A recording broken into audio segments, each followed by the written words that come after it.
Good morning. Good morning, sir.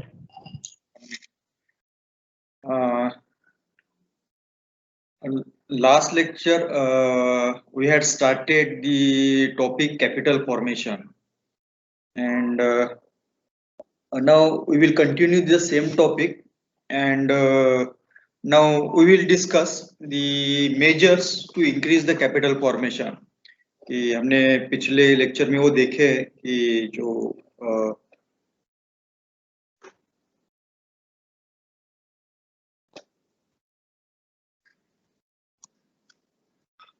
we have discussed the causes of low capital formation. यही इसको medium ये causes है इससे, तो यदि ये हम इम्प्रूव करते हैं या इसमें काम करते तो automatically it will increase the capital formation. यानी जैसे जो हमने लास्ट लेक्चर में देखा था उसी को पॉजिटिव वे से हम देखते हैं तो उसके जो क्या मेजर्स लेने चाहिए वो हमें पता चलेगा।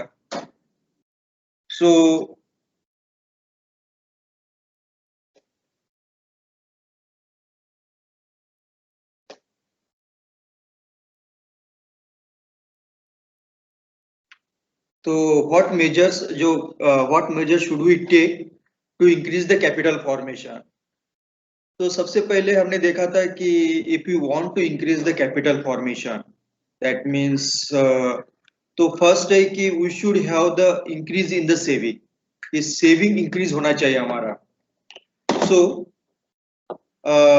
Saving of both types voluntary and involuntary can greatly help in capital formation.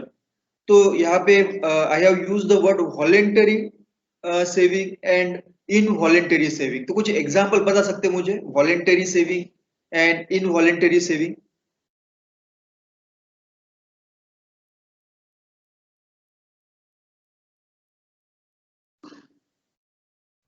Sir हाँ सर वॉलंटरी सेविंग जैसे हम लोग जो पीपीएफ वगैरह चालू करते हैं सर, आरडी वगैरह, एफडी, वो हो गया सर। बराबर। और इनवॉलंटरी सेविंग मतलब सर हमारे सैलरी में से जैसा जो जीपीएफ वगैरह कटता है कंपनी की तरफ से या गवर्नमेंट की तरफ से जो कटता है सर, कंपलसरी डिडक्शन, वो सर इनवॉलंटरी सेविंग में आ गया सर। ठीक है ना, तो सही है। So saving play very important. जैसे हमने देखा है कि first if you want to increase the capital formation you should have a good saving, and we have already seen that three sectors contribute to the saving. One is a household sector, second is private sector and third is a public sector. ये हमने इसमें भी deregulation, मैंने आपको एक topic भी पढ़ाया था, deregulation of banking interest rate, and in that deregulation of banking interest rate I had explained the saving and how it compels the government to make the deregulation of banking interest rate. किसी को याद है क्या वो topic? deregulation of banking interest rate मैंने पढ़ाया था, किसी को याद है? And I had focused on the household sector.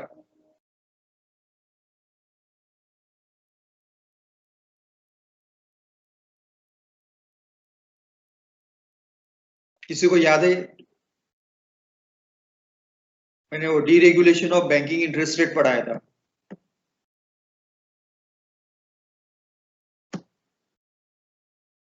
Okay हाँ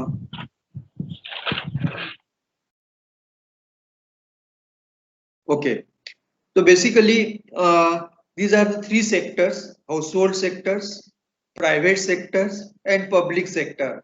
They contribute to the capital formation. Now as I told in that topic, deregulation of banking interest rate. So household sector, that means common man, they contribute to the saving, but problem of household sector is that still 55% of saving of household sector goes into the unproductive assets. जो household sector है यदि वो 100 रुपए saving कर रहे हैं तो उसमें से लगभग 55 रुपीज वो अनप्रोडक्टिव एसेट्स में चले जाते हैं। सेविंग तो होता है, सेविंग करते हैं वो, but that enters into the unproductive assets. Unproductive assets में वो सेविंग करते हैं, जैसे for example they make investment in gold, land, ऐसे सेक्टर में ज्यादा उनका सेविंग हो जाता है, which is not good for the economy.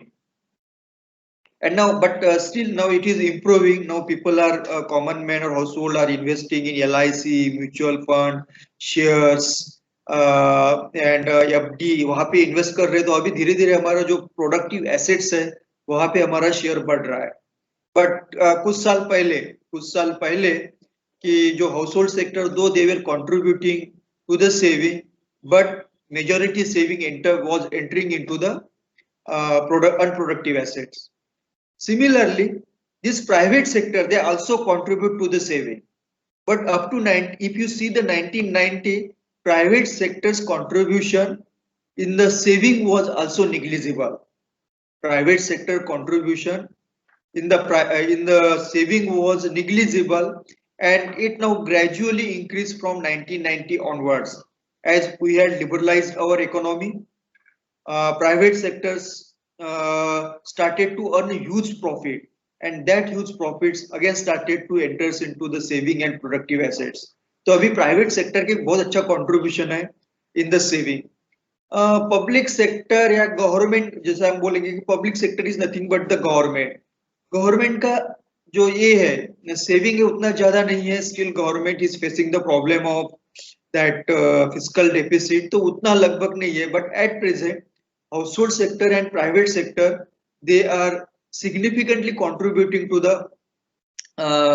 saving that led to the capital formation. Then second measure to increase capital formation is public borrowing.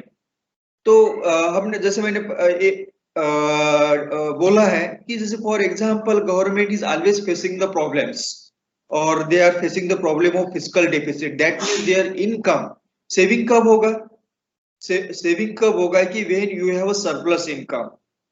When you have a surplus income, then that surplus income is saved, and that way that supported to the capital formation. लेकिन government का ऐसा ये नहीं रहता है कि government has more expenditure than the revenue.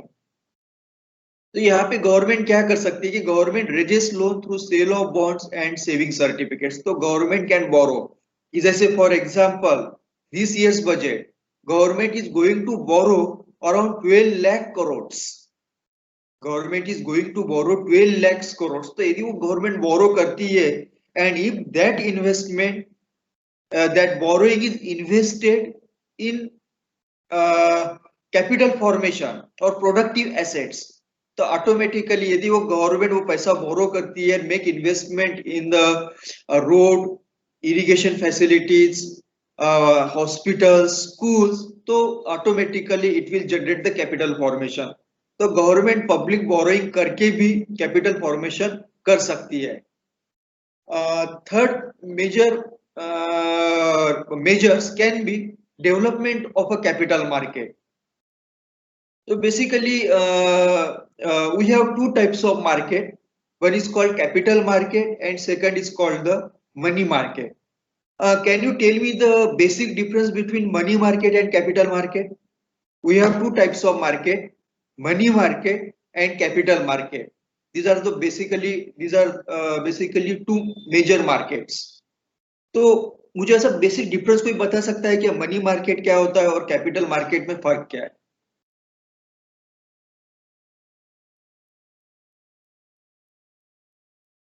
Basic difference बताओ सिर्फ। we have two major markets, money market and capital market. So what is the basic difference between money market and capital market? Sir, sir, जो money market होता है, that market is used for short time lending, and the capital market is used for long time borrowing or lending. तो बराबर है। तो basically जो difference बताया है वो सही है। तो जो मनी मार्केट होता है, money market makes the that capital available for a short period of time. जो मनी मार्केट होता है या उसके जो इंस्ट्रूमेंट्स है दे makes the availability of a loan or capital for a short term period. For example, 6 month, 1 year, इसके लिए वो मार्केट होता है. और जो कैपिटल मार्केट होता है basically it raises the money और capital for long term of period. तो जैसे for example share market is a example of a capital market. Share market is a example of a capital market. तो यदि हम capital market develop करते हैं, share market for example develop करते हैं proper way से, automatically through that share market we can raise the capital for long period of time. और यदि वो कैपिटल रेज होता है तो automatically that capital will be utilise for the capital formation. जैसे फॉर एग्जांपल कि मेरी कोई कंपनी है, if I am listing in share market, मैं शेयर मार्केट में वो लिस्ट कर रहा हूँ, and through the listing if I am raising the money through the IPO, initial public offer, और उसमें से मुझे 100 करोड़ रुपए मिलते हैं, तो automatically I will utilize that 100 crore rupees for the further expansion of my business. और यदि मैं फर्दर एक्सपेंशन कर रहा हूँ that means I am doing the capital formation. मैं कुछ जमीन खरीद रहा हूँ, कुछ वहां मशीनरी लगा रहा हूँ, लोगों को काम दे रहा हूँ और making the production, that is called the capital formation. So development of capital market, bond market, development of a bond market, share market will automatically help to increase the capital formation.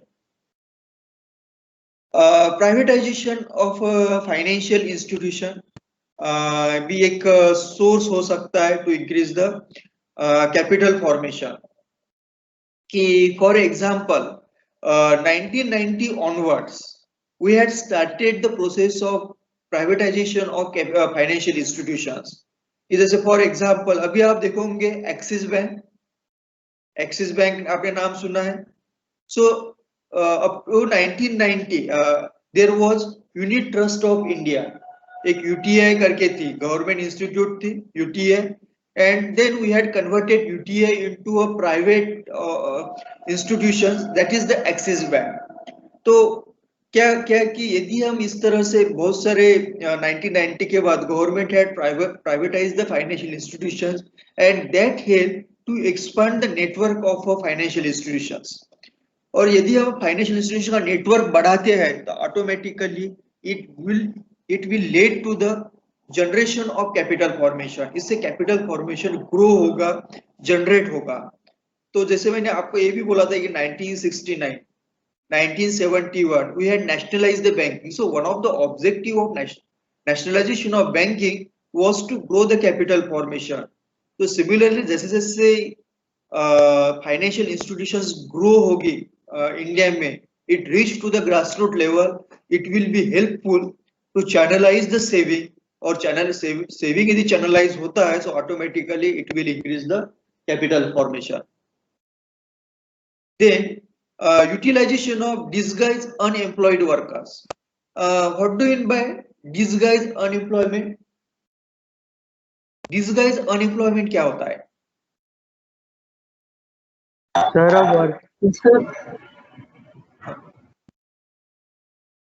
Sir, a worker is working. हाँ बोलो. Sir, a worker is working or he is employed but less than his capacity. हाँ very good, बराबर है. और किसी को तो भी बताना था, वो भी बता दो. मुझे सर वही बताने वाली थी कि जहाँ जरूरत नहीं है ज्यादा वर्कर्स की, वहाँ बहुत ज्यादा वर्कर्स काम करते हैं. 5 की जरूरत है 10 लोग काम करेंगे, ऐसा है ना? Very good. So that is called disguised unemployment. Disguised unemployment क्या होता है कि जैसे for example I have a 1 acre of land, farmland, and for that 1 acre of land there is a need of only 1 man for the whole year. Now 1 एकड़ land है और वहां पे एक आदमी की जरूरत है साल भर के लिए, बट वहां पे 2 लोग काम कर रहे हैं. वो 1 acre लैंड है and 1 man is sufficient to carry out all the activities of that 1 acre of land.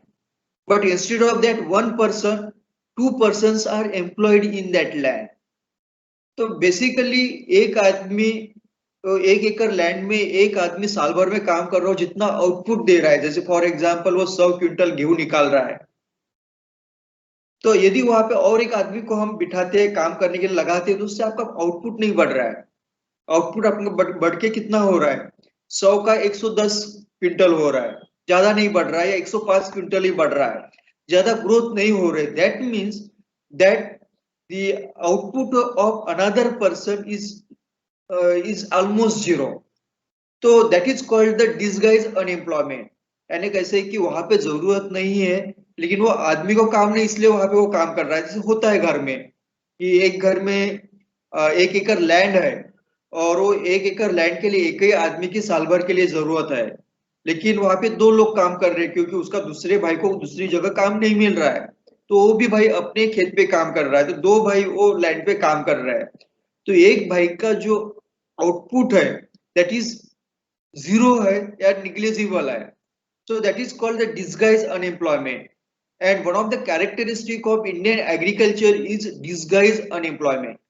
जो हमारे जो एग्रीकल्चर का जो कैरेक्टरिस्टिक है, we will discuss the Indian agriculture in detail.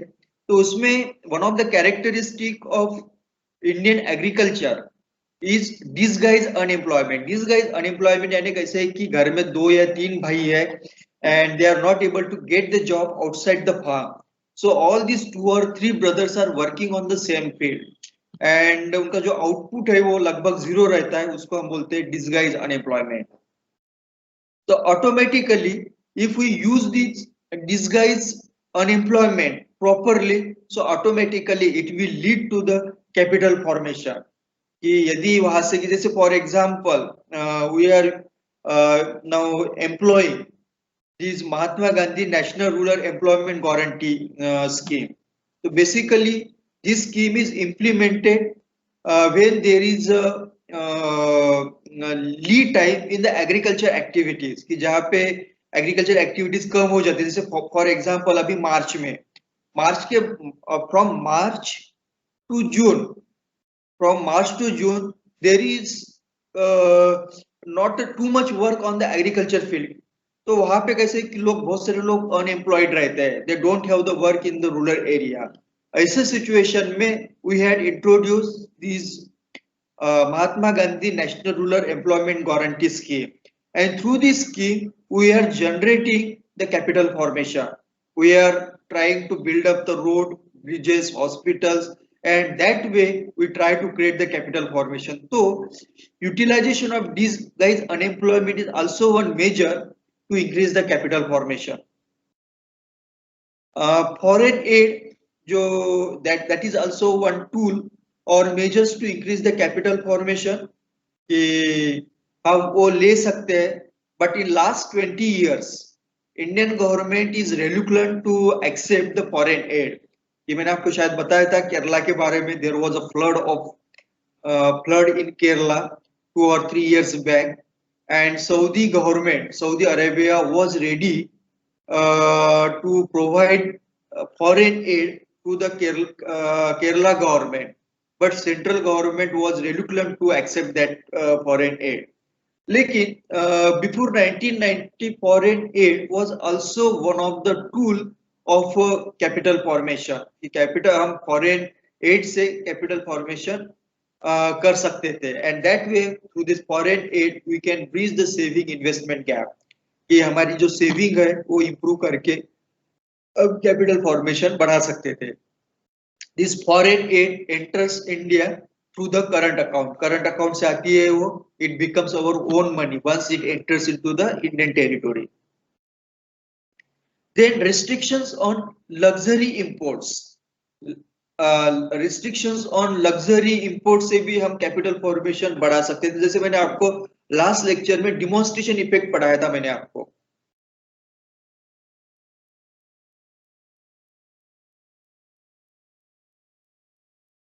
Demonstration effect, तो बेसिकली क्या होता है कि डिमॉन्स्ट्रेशन इफेक्ट क्या होता है.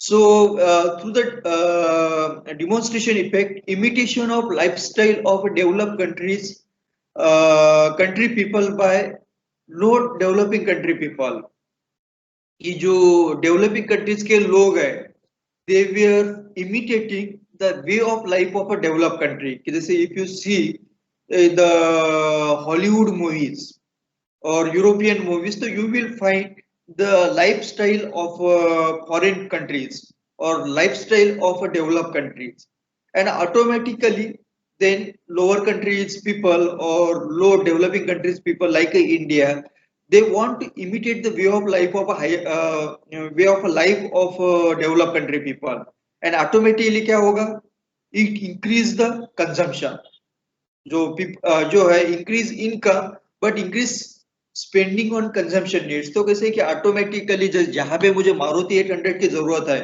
वहां पे I am using the Mercedes, या तो ऑटोमेटिकली क्या हो रहा है इससे कि उसका इमिटेट कर रहा हूं मैं लाइफस्टाइल, तो automatically it affects the saving.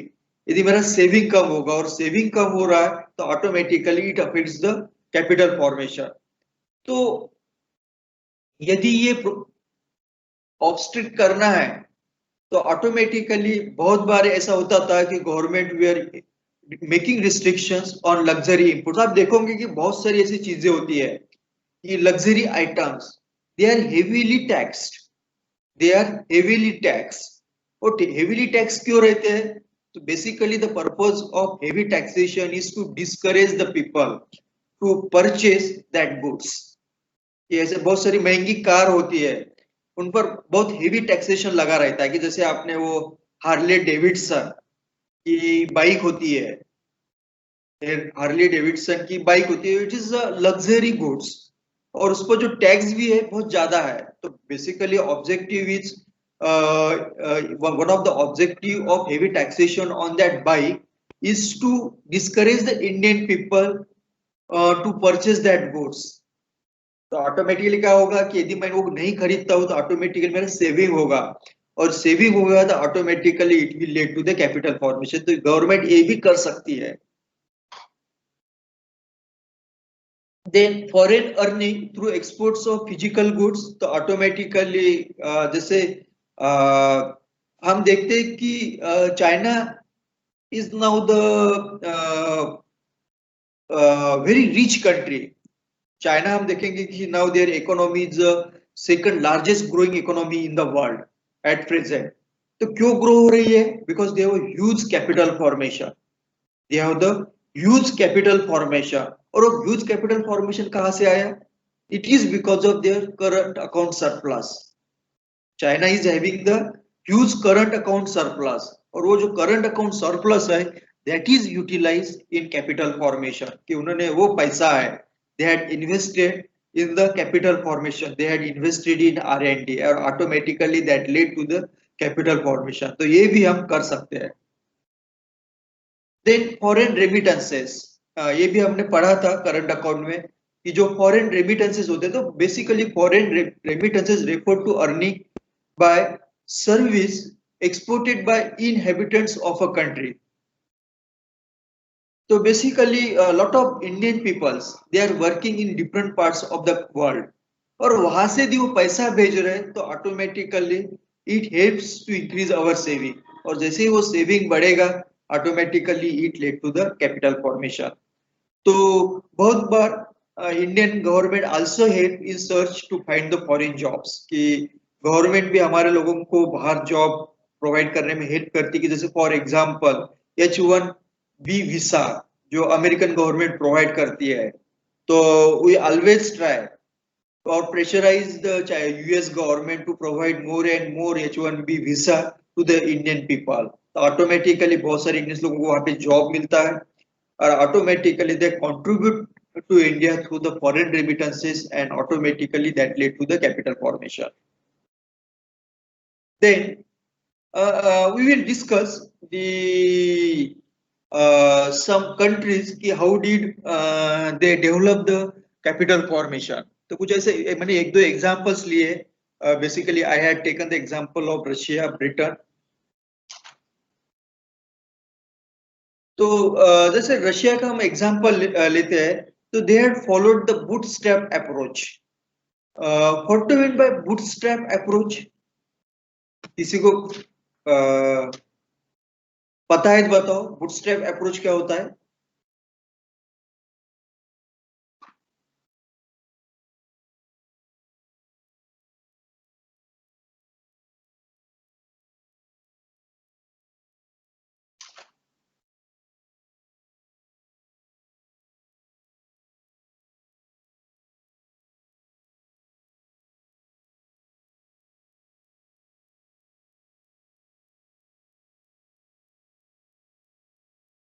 Okay, basically bootstrap approach क्या होता है? तो जैसे for example Russia had followed that. So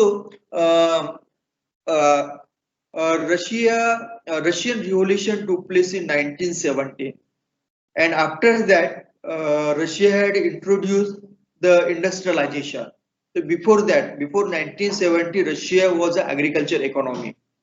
And after the Russian Revolution of 1970, Russia had introduced the path of industrialization.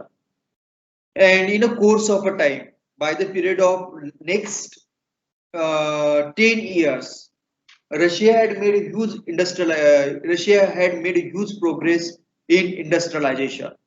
तो जब एक बूटस्ट्रैप अप्रोच में क्या किया उन्होंने, तो basically Russia had curve on the consumption of Russian people, कि बहुत सारी चीजों पे उन्होंने कंट्रोल करके रखा. जो रशियंस लोग तो के पास पैसा था, लेकिन Russian people were not able to spend the money, क्योंकि कैसे को स्पेंड करने के लिए देयर वर नॉट एवेन्यूज, कि उन्होंने काम तो करते थे, they were getting the money, लेकिन वो खर्चा करने के लिए they should have the malls, कि जहाँ पे वो जाके वो खर्चा करे. There should have the movie theatres होने चाहिए, तो वहां पे वो खर्चा कर सकते थे. तो ऐसे उनके they did not have the options, they did not have the options to spend the money, and automatically क्या होता था कि वो खर्चा नहीं कर पा रहे थे. If they were not able to spend the money, that means they had the lump sum saving, and that lump sum saving was channelized by the Russia. That lump sum saving was channelized by the Russia, and as they had channelized that saving of the Russian population, that was utilized by Russia in the capital formation. और अगले 10-12 साल में Russia emerged as a industrialized country. तो basically यही चीज China में भी हुई. अभी यानी 2010 तक, 2010 के पहले तक China was following the same bootstrap strategy, कि there were the lot of there was the emergence of industrial class in China, but this industrial class did not have the avenues to spend the money. Spend करने के लिए उनके पास avenues नहीं थे. जैसे मैंने आपको बोला है कि India saving rate was around 30% of our GDP, and China saving rate was around 50% of their GDP.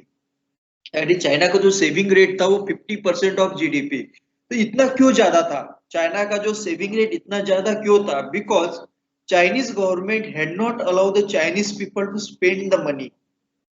तो स्पेंड करने के लिए उनके पास बहुत ज्यादा ऑप्शंस नहीं थे, एवेन्यूज नहीं थे. So automatically there was huge saving. That huge saving was channelised by the Chinese government through the banking, and that led to the capital formation. So similarly, Russia had also followed the bootstrap approach and bootstrap strategy, and led to the industrialization and capital formation.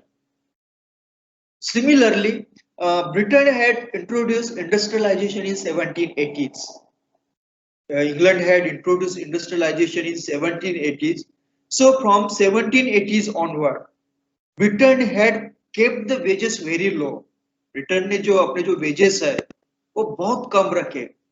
तो आप यदि आप पढ़ोगे 1816 और 1818 में these industrial laborers had demonstrated the protest against the government, against the industrial laws.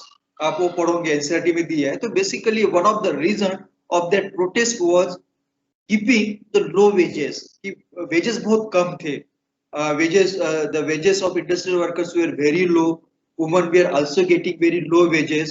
even child labor was utilized or employed, and automatically because of that these wages were low, और वैसे wages low थे तो and तो automatically क्या हुआ, इससे क्या हुआ, तो जैसे वेजेस लो थे तो automatically British capitalist were able to earn the huge profit.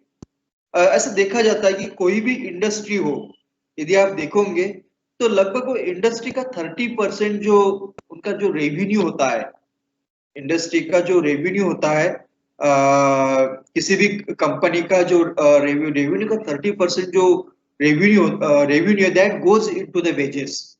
अभी जो यदि फिलहाल अभी का आप रेशो देखोगे तो यदि कोई कंपनी 100 रुपए कमा रही है, रेवेन्यू है उनके पास, सेल से आ रहा है, उसमें से 30% ये कंपनी के वेजेस में चला जाता है।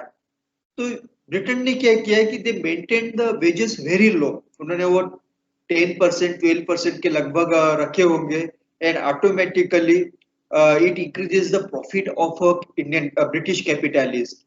तो ब्रिटिश कैपिटलिस्ट का प्रॉफिट बढ़ा, that profit was further reinvested in the industry and that led to the expansion of industrialisation of England. और इस तरह से इंग्लैंड ने अपना इंडस्ट्रियलाइजेशन किया। या ऐसा बोला जाता है कि Bengal conquest of East India company helps to increase the industrialisation. कि ऐसा बोला जाता है कि 1757 या 1764 में England had started to acquire और started to dominate the Bengal, और वही पैसा was utilized in industrialization of England, but that is not the truth. Basically, England develop their industry, it is only through their own resources. तो उन्होंने जो majorly क्या किया कि उन्होंने wages were kept very low, because of that profitability of industry increased, and that profit was further reinvested, and that way capital increase in the capital formation led to the expansion of industry. That way Britain grew in 18th century, 19th century, and so on. Regarding India, India का जो ये है तो India Russia, जब when Russia had introduced this bootstrap strategy, that it was communist state, Russia was a communist state. When England had introduced that industrialization, so just there was a growing capitalism. Feudalism was disintegrating and feudalism was disintegrating and capitalism was growing. India का यदि हम देखते हैं कि from 1950s onwards, so we had established the democratic government. After 1950s, we had introduced the democratic government. तो India का जो problems है कि जैसे इंडिया में शुरू से ही there was awareness of class consciousness, कि जो क्लास कॉन्शियसनेस, तो हमारा जो इंडस्ट्रियल वर्कर्स था, they had the that class conscious awareness. ये तो इसलिए था कि क्योंकि कैसे कि before the independence we had the labour movements. आप देखोगे कि even this labour movement started in India from 1870s onwards. N M Joshi नाम आपने सुना होगा, एनएम लोखंडे का नाम सुना होगा। तो ऐसे बहुत सारे लेबर वर्कर्स थे या लेबर लीडर्स थे, and automatically they were responsible for the labour movement in India, and कहीं ना कहीं there was a class consciousness.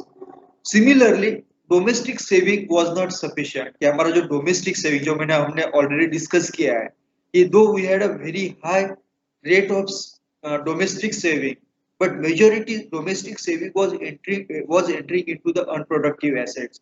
So automatically it hindered the capital formation, and a part of investment was financed by import of a foreign capital. और बहुत सारा जो हमने जो capital formation के लिए जो investment था, that was imported or we were getting that from the foreign capital. ये जो एक टर्म्स है वो प्रीलिम्स में पूछ सकते हैं, ये बराबर नहीं लिखा है, जस्ट एक टर्म्स है प्रीलिम्स में आ सकती है, इंक्रीमेंटल कैपिटल आउटपुट रेशो करके। Incremental capital output ratio. तो इसका जो मीनिंग है incremental capital output ratio is equal to चाहिए is equal to increase in capital divided by increase in output. Incremental capital output ratio is equal to increase in capital divided by increase in output.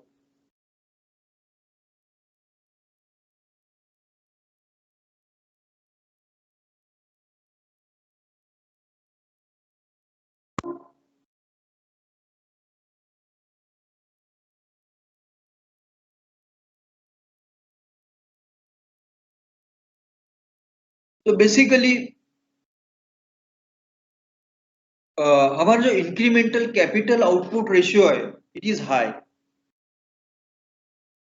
Incremental capital output ratio हमारा बहुत ज्यादा है, actually कम होना चाहिए। इसका simple meaning क्या है इसका कि बेसिकली इसका सिंपल मीनिंग यानी एक एग्जांपल्स मैं बताता हूँ। फॉर एग्जांपल हमारी एक फैक्ट्री है छोटी सी फॉर एग्जांपल, और उसका आउटपुट है 100 यूनिट्स।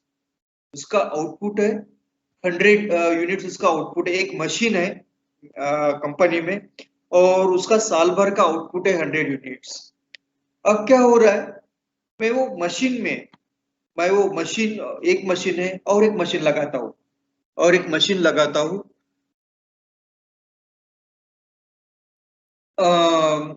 तो मशीन लगाने के बजाय फॉर एग्जांपल इंक्रीमेंटल एक और सिंपल एग्जांपल से मैं एक्सप्लेन कर सकता हूँ। ये एक मशीन है उसका आउटपुट है 100 यूनिट्स पर ईयर।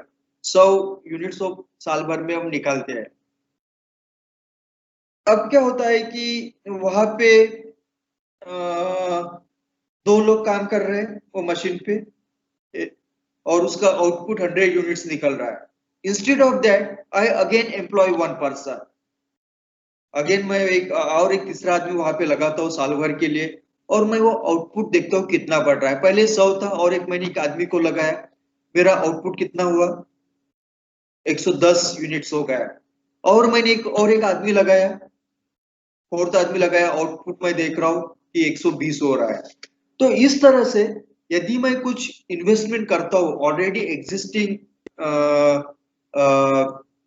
जो सेटअप है एग्जिस्टिंग सेटअप में यदि मैं इन्वेस्टमेंट करता हूँ और इन्वेस्टमेंट का मैं रिटर्न्स देख रहा हूँ कितना बढ़ रहा है, वो इन्वेस्टमेंट का मैं रिटर्न्स देख रहा हूँ कितना बढ़ रहा है, यदि वो ज्यादा बढ़ रहा है उसका जो रेशियो है that is called incremental capital output ratio. तो हमारा जो इंक्रीमेंटल कैपिटल आउटपुट रेशियो है ये बहुत ज्यादा हाई है। यानी कैसे कि हाई का मतलब क्या है कि मुझे बहुत ज्यादा इन्वेस्टमेंट करना पड़ता है टू इंक्रीज द आउटपुट कि मुझे जब मैं वहां पे 2 और आदमी लगाऊंगा तो मेरा जो आउटपुट है वो 10% से बढ़ेगा। यदि मैं वहां पे और 4 आदमी लगाता हूँ तब मेरा आउटपुट 20% से बढ़ता है। तो बेसिकली क्या है कि इंडिया का प्रॉब्लम क्या है, India's incremental capital output ratio is very high. यानी मेरा जो आउटपुट मुझे बढ़ाने के लिए I have to increase more investment. तो ये जो है तो it is called incremental capital output ratio. Simple terms है, वो टर्म से आपको पता चल जाएगा, वो increase in capital divided by increase in output. तो basically if I have a very high incremental capital output ratio, इसका मीनिंग क्या होता है? इसका मीनिंग होता है I am not able to use my resources efficiently, ineffective use of investment resources, कि मैं अपने जो रिसोर्सेज है प्रॉपर वे से इन्वेस्टमेंट नहीं कर पा रहा हूं। तो मैंने कभी शायद बताया होगा when we discuss that developed countries and developing countries, we use India is a developing country, we say America is a developed country, Korea is a developed country. जब ऐसा हम बोलते हैं इसका मीनिंग क्या है? डेवलप कंट्री का meaning क्या है कि यदि मैं थोड़ा भी इन्वेस्टमेंट करता हूँ मेरा आउटपुट बहुत स्पीड से ग्रो होता है। तो developed country have the capability, developed countries have the capability to make a small investment and increase the output tremendously. तो ये जो है चीजें उसको हम बोलते हैं incremental capital output ratio. And developed countries have incremental capital output ratio very low, कम होना चाहिए। यानी कैसे कि जब वो थोड़ा इन्वेस्टमेंट करते हैं रिटर्न्स बहुत ज्यादा बढ़ते हैं। जैसे तो रीजन में बी द रिसोर्स, रीजन में बी द टेक्नोलॉजी, रीजन में बी द स्किल। जैसे मैंने आपको यहाँ पे बोला एक यूनिट है मेरे पास, वहां पे 2 आदमी काम कर रहे, 100 यूनिट्स ये कर रहे हैं, और मैं एक आदमी लगाता हूँ, but that person is highly skilled, तो ऑटोमेटिकली एक ही आदमी काम कर रहा है, लेकिन कैसे कि वो मशीन को इस तरह से इस्तेमाल कर रहा है कि automatically that output increase by 30%। तो मशीन्स तो है वो अपना काम करेंगे, लेकिन it also depends upon the skilling of a man, कि वो आदमी का स्किल इतना अच्छा है कि वो आउटपुट 30% से ये कर रहा है। लेकिन प्रॉब्लम ये कि India do not have the skill labour, automatically मेरे पास तो स्किल आदमी नहीं, तो मुझे उतना ही आउटपुट निकालने के लिए 3 आदमी का इन्वेस्टमेंट करना पड़ रहा है, मेरा रिसोर्सेज बढ़ रहे हैं और आउटपुट उतना ही निकल रहा है। तो दैट इज कॉल्ड, तो इंडिया का जो प्रॉब्लम्स है कि we have very high incremental capital output ratio. Incremental capital output जितना कम रहेगा, जितना मैं इन्वेस्टमेंट कम करूंगा, लेकिन आउटपुट ज्यादा निकलेगा। तो ये डेवलप कंट्री का जो एक क्राइटेरिया है कि वो बहुत कम इन्वेस्ट करते हैं, it is because of that skilling, technology, और आउटपुट बढ़ाते हैं, that is called the incremental capital output ratio. Suggestion for improving capital output की बढ़ाने के लिए, तो होता है कि कोई भी कंपनी का, यदि हम देखते हैं कि कंपनीज का जो इंक्रीमेंटल कैपिटल आउटपुट रेशियो, यानी कैसे कि हमेशा कंपनी क्या करती है कि अपना आउटपुट बढ़ाने की कोशिश करते हैं with minimum investment of a capital, से आउटपुट बढ़ाने की कोशिश करते हैं वो। तो वो करने के लिए क्या क्या कर सकते हैं? Better management of capital projects, की यदि वो management better management of capital projects की, जहां जहां पे भी इन्वेस्टमेंट करना है, जहां भी मुझे इन्वेस्टमेंट करना है, तो मुझे देखना है कि उसके रिटर्न्स कैसे आएंगे। तो ये मैनेजमेंट का काम होता है, ये मैनेजमेंट का काम होता है कि मैं कम से कम इन्वेस्टमेंट कहाँ पे करूँ, उसके रिटर्न कैसे देखूं मैं। तो मैनेजमेंट से भी वो एक हम जो कंपनी वाइज हम देख सकते हैं कि बहुत सारे companies they are very good in management and they properly utilise the resources to grow the business. दूसरा जो ये होता है completion of a project at the given time, यदि मुझे वो साल भर में वो प्रोजेक्ट कंप्लीट करना है, तो one project cost is year mark for that, मैंने डिफाइन कर दी कि उसमें लिए मुझे 1 करोड़ का इन्वेस्टमेंट करना है। लेकिन if that project time period increases from 1 year to 2 years, so automatically it will increase my project cost from 1 crore to 1.5 crore, and automatically it will affect the capital output. Making the capital stock available for supplementary invest, already मैंने discuss किया proper training, efficiency and completion. So overall we had discussed this capital formation, और यदि आप ये questions भी देखोगे दोनों भी, तो you will get the idea जो हमने डिस्कस किया, तो वही आपसे वो answer you can easily write the answer regarding the capital formation. तो अभी किसी को कुछ डिफिकल्टी है तो पूछो, otherwise we can move to the another topic that is called investment और डेवलपमेंट मॉडल्स।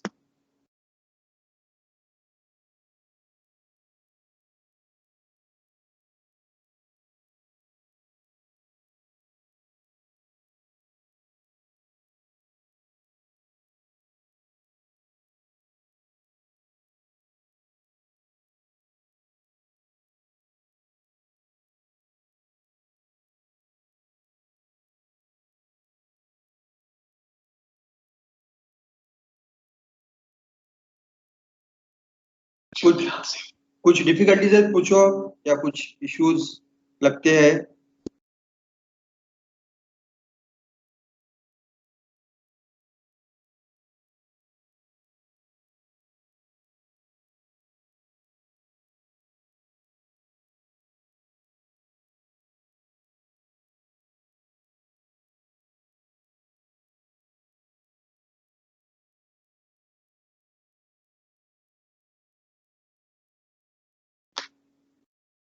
ठीक है, मैं एज्यूम करता हूँ कि कोई ऐसी डिफिकल्टी नहीं है, तो we move to the another topic that is called investment और डेवलपमेंट मॉडल्स।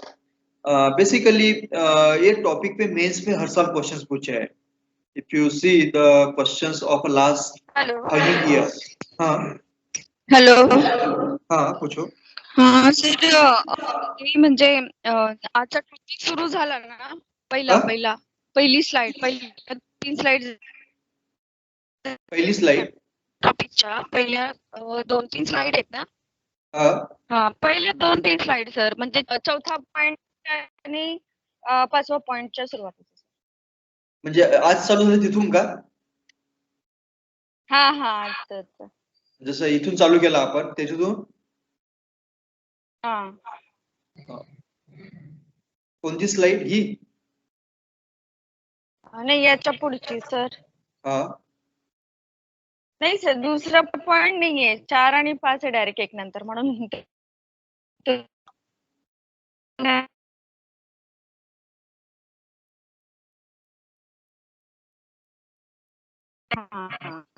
हे आहे का? हा त्याच्यात काही डिफिकल्टीज आहे? नाही सर मला स्लाइड पाहिजे होती. काय म्हटलं? याच्या पुढची स्लाइड सर हा ती पाहिजे का? इसके आगे की स्लाइड हाँ ठीक है। हाँ और यस सर इसमें कुछ डिफिकल्टीज है? नहीं सर इसमें नहीं है वो आपने इसके आगे बताया था ना हाँ ऐसा पूछना है ठीक है, इसके आगे सर इसके आगे ओके। तो नहीं इसके आगे वो इन्वेस्टमेंट कैपिटल रेशो इसके आगे कैपिटल रेशो सर ये नहीं सर ये है क्या? नहीं ये नहीं सर ये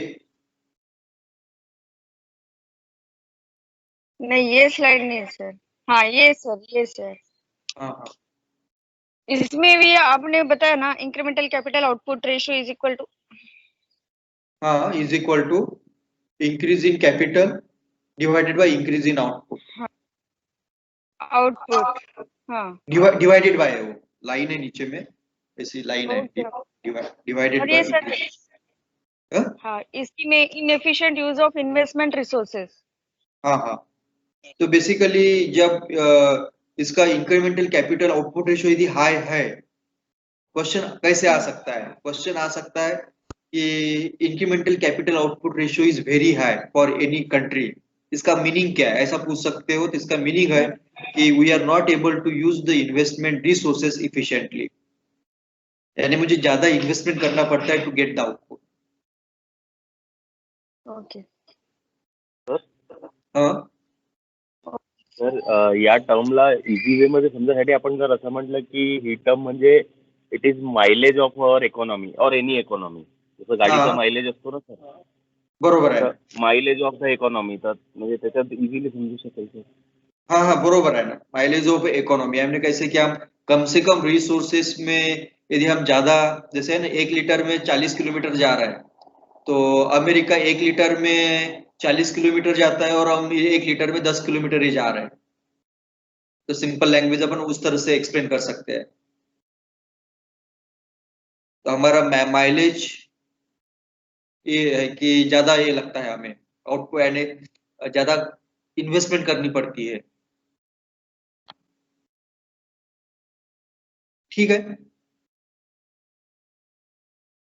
आगे चलते। हाँ सर तो ये जो टॉपिक है इन्वेस्टमेंट एंड डेवलपमेंट मॉडल्स, तो मेंस में हर साल क्वेश्चंस पूछे, प्रीलिम्स में भी तो आते ही है क्वेश्चंस, लेकिन मेंस में हर साल इस पर एक या 2 क्वेश्चंस उन्होंने पूछे, यानी पिछले आप 5 साल के भी पेपर्स देखोगे तो you will find the questions on this topic. तो क्वेश्चंस एक बार पढ़ लो आप, तो एक आपको आइडिया आ जाएंगे कि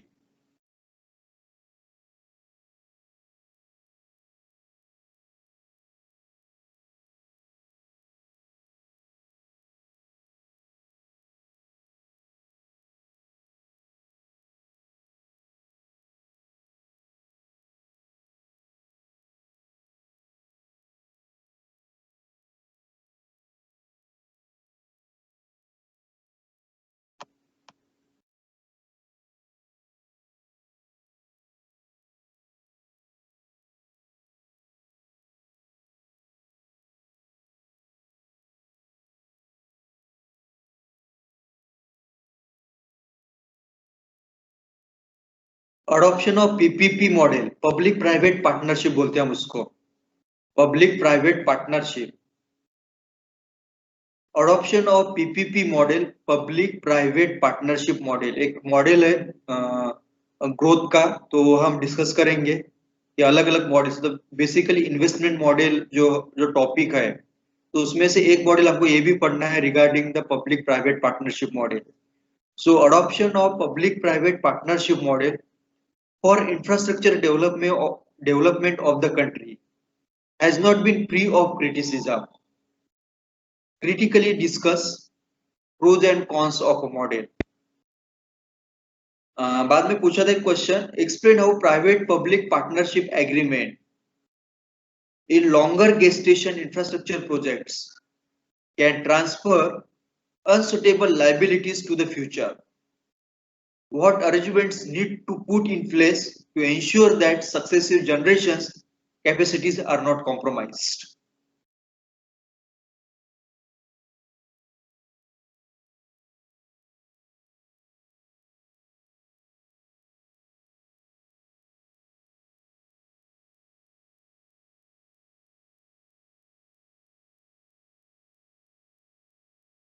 एक क्वेश्चन पूछा था, there is a clear acknowledgement that special economic zones, जैसे नागपुर में भी है, मिहान बोलते हैं आप, that is nothing but the special economic zones.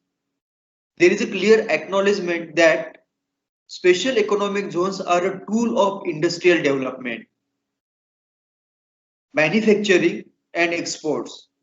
Recognizing this potential, the whole instrumentality of SEZ requires augmentation. Discuss the issue plaguing the success of SEZ with respect to taxation, governing laws and administration.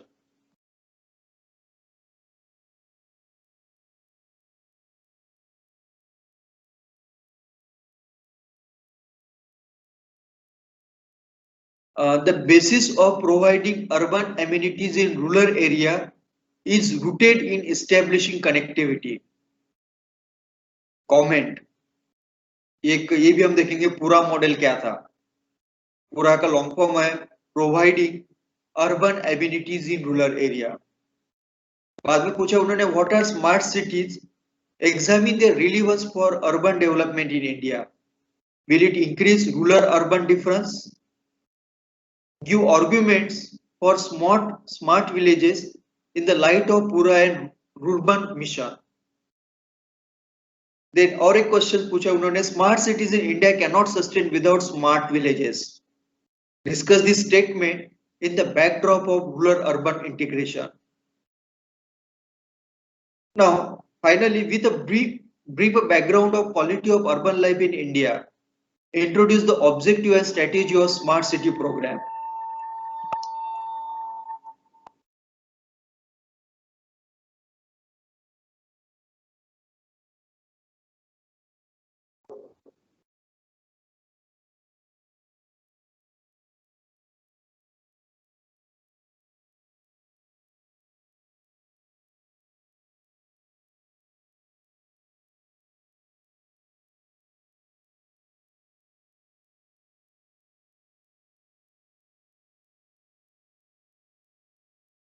बाद में और भी एक question पूछा था, memorandum of understanding, MOU का जो long form होता है that is MOU sign and actual, थोड़ा क्वेश्चन गलत लिखा है, ठीक है मैं उसको करेक्ट कर लूंगा। बेसिकली क्वेश्चन पूछा था कि हम बहुत सारे एमओयू साइन करते हैं regarding the foreign direct investment, but actual में बहुत कम फॉरेन डायरेक्ट इन्वेस्टमेंट इंडिया में आता है।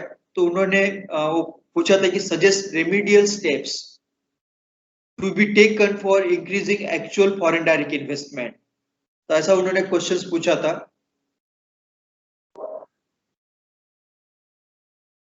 सो दीज आर क्वेश्चंस, तो ये सब कुछ क्वेश्चंस है this were asked regarding this development models, तो वो एक एक डिस्कस करेंगे।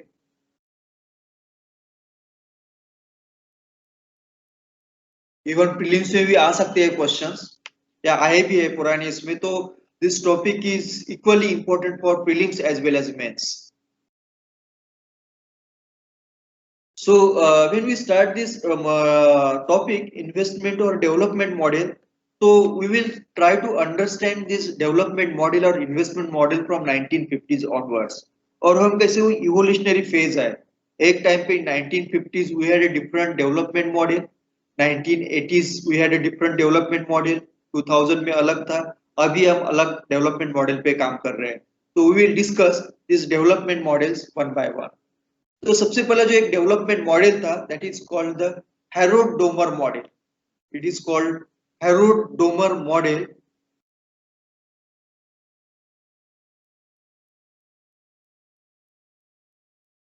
तो ये जो हमारा जो फर्स्ट 5 ईयर प्लान है, our first 5 year plan was based on this Harold Domar model. तो कभी प्रीलिम्स में आ सकता है question, our first 5 year plan was based on the model, और आपको चार ऑप्शंस देंगे, उसका आंसर रहेगा Harold Domar model.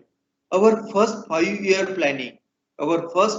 planning was dependent or based on Harold Domar model.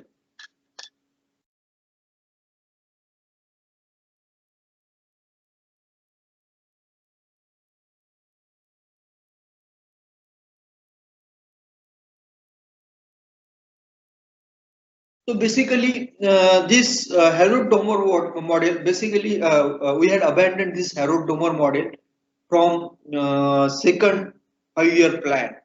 So basically, this Harold Domar model was more suitable for the developed countries. जो developed countries है उनके लिए ज्यादा suitable था. Mostly this Harold Domar model was applied in a developed countries, developed and European countries, America, वहां पे model ज्यादा इस्तेमाल किया गया. तो basically it was more suitable for the developed countries. तो ये हैरोल्ड डोमर मॉडल किस तरह से काम करता था?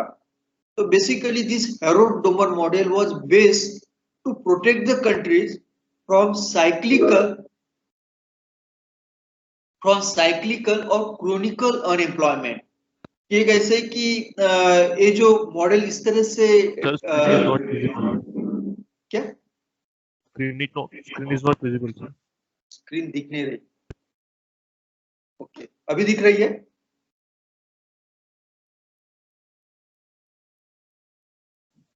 नहीं सर. नहीं दिख रही. एक मिनट.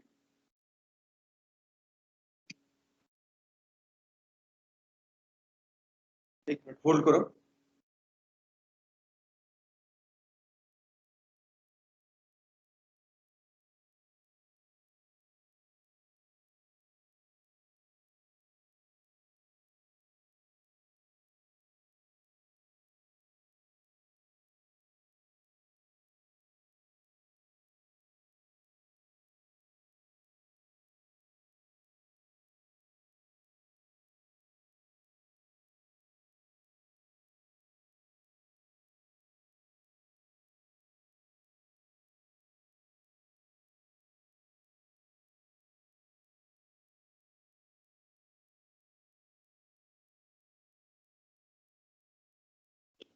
ठीक है, तब तक वो विजय आ जाएगा. तब तक ऐसे ही 5 मिनट में आ जाएगा. तो वो अरेंजमेंट कर लेगा वो. तो बेसिकली हैरोल्ड, आवाज तो आ रहा है ना? Yes sir. ठीक है. हाँ, तो बेसिकली हैरोल्ड डोमर मॉडल क्या करता था? Basically it tried to protect the countries from cyclical unemployment. कि कैसे कि this Harold Domar model had tried to maintain the unemployment very low. यानी कैसे कि जो भी हर साल जितने भी नए लोग एम्प्लॉयमेंट में आ रहे हैं, यानी इकोनॉमी में आ रहे हैं for the employment, they will easily absorb. जो भी जैसे हम देखते हैं कि हर साल इंडिया में कि बहुत सारे लोग they wanted to work in the economy, लेकिन उनको काम नहीं मिलता. तो basically this under this Harold Domar model, countries were developing the economy in a such way so that unemployment rate should be kept very low. यानी कैसे कि उनको पता चलता था कि इस साल, अगले साल इतने लोग काम के लिए जॉब मांगेंगे, ये उनको एक आइडिया आ जाती थी. और इस तरह से they were trying to grow their economy, कि वो लोगों को कैसे इकोनॉमी में एब्सॉर्ब करना है, उस तरह की वो प्लानिंग करते थे. That was the major idea behind this Harold Domar model.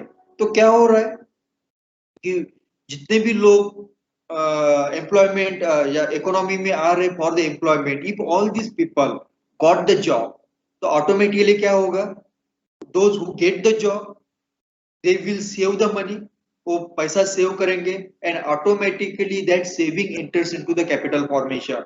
यदि वो कैपिटल फॉर्मेशन हो रहा है, automatically it will increase the productive capacity, और यदि प्रोडक्टिव कैपेसिटी बढ़ रही है तो automatically they were able to absorb that access labour force from the economy.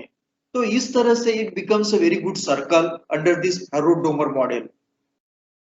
तो बेसिकली क्या होता था, एक सिंपल मॉडल था है, तो basically they were estimating the number of people कि साल भर में कितने लोगों को काम की जरूरत है, या कितने लोग इकोनॉमी में आएंगे टू गेट द जॉब। और वो कैसे कि जैसे वो लोगों को जॉब मिल जाते थे, as they were developing the capacity capital formation, तो वो लोग कैसे कि खर्चा भी करेंगे कि those who were employed, they were saving, and some part was also spent। तो खर्चा भी करेंगे और स्पेंड भी करेंगे, तो automatically there was a continuous demand. तो under this Harold Domar model, government was trying to maintain the balance of saving as well as demand.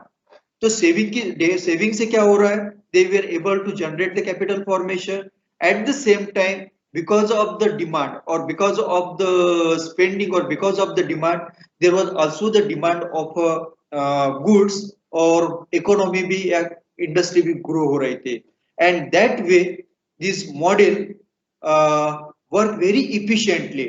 तो आप देखोगे कि European countries after the second world war, after 1945, these European countries, mostly Western European countries, England, France, Germany, Western European countries had followed this Herod Domer model, and because of that, they maintained this demand and supply in the economy, and because of that, they became very rich countries, and as they became the rich, they were able to introduce the concept of a welfare state। Western European countries were the first who introduced the concept of a welfare state। What do you mean by the welfare state? Welfare state का meaning क्या है? India is also called the welfare state, but है नहीं वैसा actually। तो welfare state का मतलब क्या है? Anybody? Welfare state का meaning क्या है? जैसे हम बोलते हैं कि European states, western European countries were the first to introduce the concept of a welfare state. Peoples की एम्प्लॉयमेंट का हेलो पीपल्स की एम्प्लॉयमेंट का मतलब सिटीजन्स के एम्प्लॉयमेंट का सोचते हैं, उसके ऊपर काम करते हैं। सर हाँ सर, गवर्नमेंट लॉस में हो या प्रॉफिट में हो sir, it work on the development of the people. हाँ, वेरी गुड सर, वो से ही वेलफेयर। हाँ, और वेलफेयर स्टेट कैसे डिफाइन करेंगे? liability of government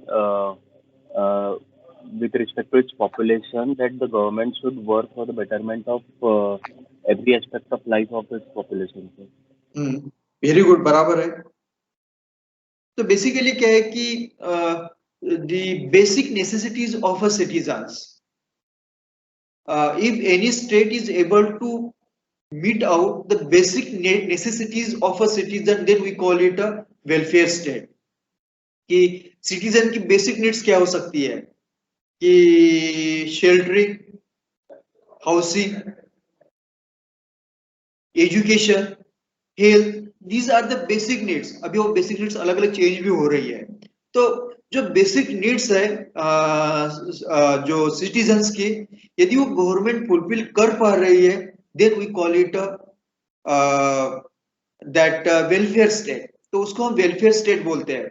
तो यदि आज कैसे कि फॉर एग्जांपल अभी data is also the now the basic need, ये जो डाटा बोलते हैं हम, तो अभी कैसे वो चेंज हो रही है, लेकिन कैसे कि एक टाइम पे जैसे कि housing, education, Yeah, these were the basic needs of a society, basic needs of our citizens.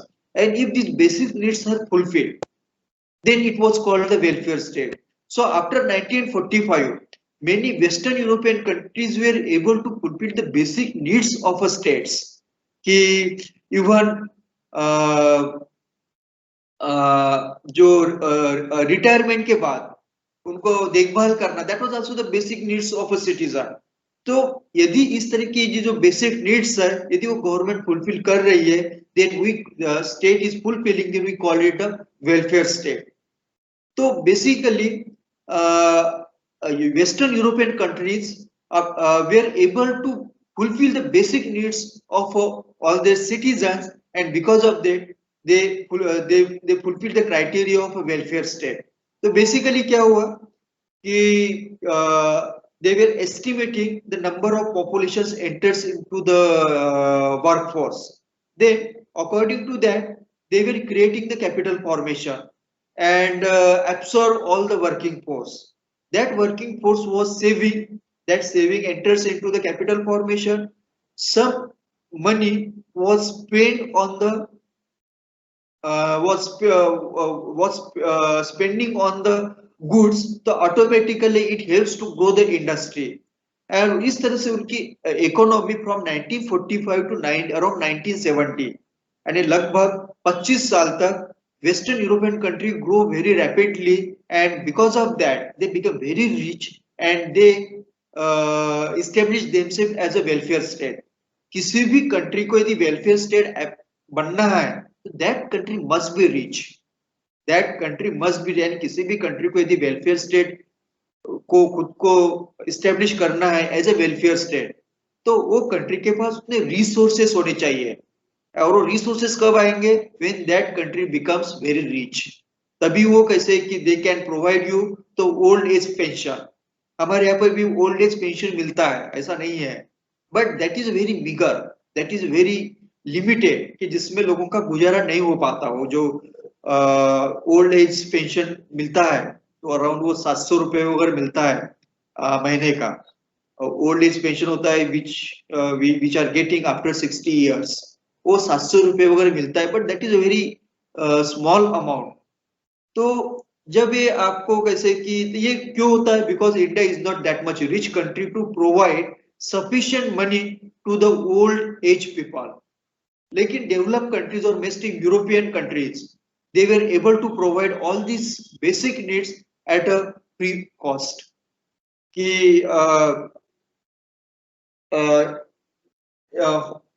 जैसे गवर्नमेंट है, they were providing health facilities at a free of cost. जैसे मैंने सुना है कि हॉलैंड में क्या होता है कि जब किसी छोटे बच्चे का बर्थ हो जाता है तो गवर्नमेंट को रिकॉर्ड आ जाता है कि ये घर में छोटे बच्चे का बर्थ हुआ है, और गवर्नमेंट क्या करती है कि हर महीने वो लड़के की हेल्थ देखने के लिए डॉक्टर अपॉइंट करती है, और हर महीने वो डॉक्टर आके वो लड़के की हेल्थ चेकअप करता है, और कुछ प्रॉब्लम है क्या, कुछ डिफिशिएंसी है क्या, वो चेकअप करता है, और दैट वे ही provide all the medical health. तो government provide all types of medical health. वो क्यों कर पा रहा है Holland? Because it is a very rich country and they are able to provide all this facilities. India में ऐसा नहीं है, इंडिया में ऐसा नहीं है. So we find the lot of cases of malnutrition होते हैं, छोटे छोटे बच्चे मर जाते हैं, उनको खाना नहीं मिलता, they undergo the lot of diseases. तो ये क्यों? Because we can not afford that type of services. तो ये एक प्रॉब्लम हो सकता है, या कर भी सकते हैं, लेकिन बाकी भी प्रॉब्लम हो सकते हैं, डिलीवरी का प्रॉब्लम हो सकता है, या बाकी चीजें हो सकती है.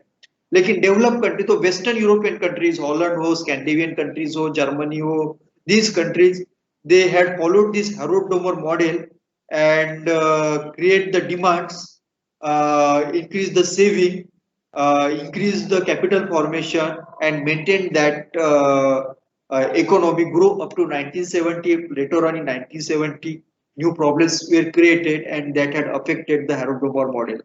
बाद में कभी मैं बताऊंगा. So basically under this Harrod-Domar model there was no intervention of a government. There was no intervention of government, and government had the least intervention in the government in the economy. कम से कम वो intervention करते थे और जहां पे वो जरूरत है वहीं पे वो इंटरवेंशन करते थे.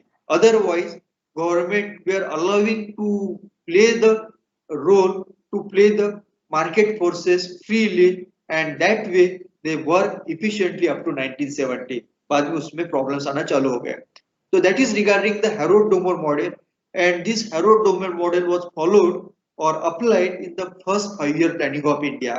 But as I told initially, Harrod-Domar model is more appropriate for the developed countries, and India was not a developed country. So automatically this model was not that much suitable for Indian economy. So we had abandoned this Harrod-Domar model and then move towards the another model of a development. तो इसमें कुछ तो difficulties है या होगा तो पूछो आप.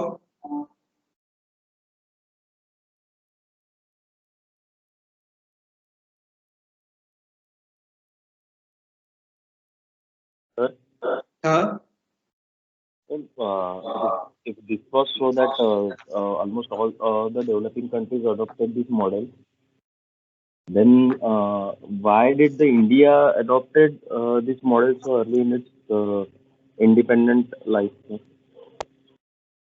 फिर से पूछो एक बार, आवाज नहीं आ रहा बोला. सर मतलब इंडिया ने इंडिपेंडेंस मिलने के इतने तुरंत बाद ये मॉडल अडॉप्ट क्यों किया, जबकि बाकी की जो कंट्रीज थी वो डेवलप्ड कंट्रीज थी जिन्होंने मॉडल अडॉप्ट किया था सर? कैसे कि क्या हुआ था कि इंग्लैंड वाज आवर मास्टर. तो हमेशा कि इनिशियली कैसे कि even England left Indian colony, but we were getting some guidelines or direction from the England. तो शायद ये भी हो सकता है कि England might have played role in this और बेसिकली ऐसा देखा जाता है कि कैसे कि जो डेवलपिंग कंट्रीज थे once they got the independence, but their leadership did not have that much understanding of economy. तो कहीं ना कहीं कैसे कि we might have taken some clue from the England या वेस्टर्न कंट्रीज से, क्योंकि कैसे कि हम वही हमारे लिए मॉडल्स थे, डेवलपमेंट के मॉडल्स वेस्टर्न यूरोपियन कंट्रीज ही हमारे डेवलपमेंट के मॉडल्स थे. तो एक रीजन हो सकता है, बाकी तो मुझे ऐसा कुछ आइडिया नहीं है उसके बारे में ज्यादा. तो एक हो सकता है ये कि हमने भी देखा बाद में कि we became a member of a Commonwealth के भी हम मेंबर्स बने. तो कहीं ना कहीं हमको लगता था कि फ्यूचर में भी England was now our master, but she could help us in our growth. और ऐसा भी नहीं, इंग्लैंड ने बहुत जगह हमें हेल्प भी किया, ऐसा नहीं है कि क्योंकि इंग्लैंड में कुछ इंटरेस्ट थे. तो ये शायद एक फैक्टर हो सकता है, या हमारे पास उस तरह का इकोनॉमिक्स का भी ज्यादा अंडरस्टैंडिंग नहीं होगा उस टाइम पे, या उस तरह के इकोनॉमिक्स भी नहीं थे. तो we are more dependent on the economist of develop countries, क्योंकि उस तरह के बहुत सारे मॉडल्स भी नहीं थे डेवलपमेंट के. आज भी देखो आप, हमने वो पीपीपी मॉडल देखते हैं हम, public private partnership model. The public private partnership model is not an indigenous model. We had borrowed it from China. जो मॉडल है पब्लिक प्राइवेट पार्टनरशिप जो 2000 के बाद हमने अडॉप्ट किया था, तो we had adopted it from China. SEZ का मॉडल देख लो, special economic zone. Special economic zone जो मॉडल है, it was very successful in China. तो हमने क्या देखा कि यदि चाइना में सक्सेसफुल हो रहा है तो we should adopt it, and so we had adopted it and it did not get that much success. तो यहाँ पर वो उतना ज्यादा सक्सेसफुल नहीं रहा, लेकिन China had followed it very successfully. तो यही है कि बेसिकली ऐसे इंडिजिनियस जो है, हम देखेंगे Gandhian model, Gandhi ji had also given us one model of a development, लेकिन we had not followed it. It was a very good model of a development. हम देखेंगे टॉपिक में, इस पर भी क्वेश्चंस पूछे यूपीएससी ने गांधीयन मॉडल पे. तो शायद if we had adopted this model in 1950s, तो शायद the story of Indian economic development might have been different. लेकिन वो हमने फॉलो नहीं किया. तो डिपेंड्स कि हमारे पास था गांधीयन मॉडल था, हम लेकिन वो फॉलो नहीं कर पाए, क्योंकि we had the more temptation towards the western countries और उनको ही फॉलो करते थे, एक फैक्टर हो सकता है।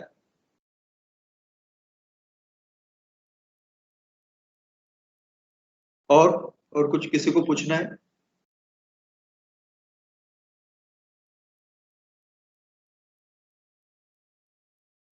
ठीक है, नेक्स्ट मॉडल है that is called the Lewis model, LEWIS, Lewis model, LEWIS, Lewis model. So basically this Lewis model, so we will discuss this Lewis model in the context of a China. We had not followed it. We had not followed the Lewis model. China had followed this Lewis model. So basically Lewis was one economist who had given this model. China, the success of this China, economic success of China is based on this Lewis model. हमने वो follow नहीं किया. China had followed this. तो I will explain this Lewis model in the context of China. तो आपको बहुत easily समझ में आएगा कि चाइना की ग्रोथ कैसे हुई। कि एक बार क्वेश्चन पूछा था यूपीएससी ने, UPSC had asked the questions regarding the comparative analysis of India and China. तो इस तरह के क्वेश्चन आ सकते हैं, तो that time you should know all these things. ये लेविस मॉडल क्या है, we will try to understand. तो मैं चाइना के कॉन्टेक्स्ट में एक्सप्लेन करने की कोशिश करता हूँ।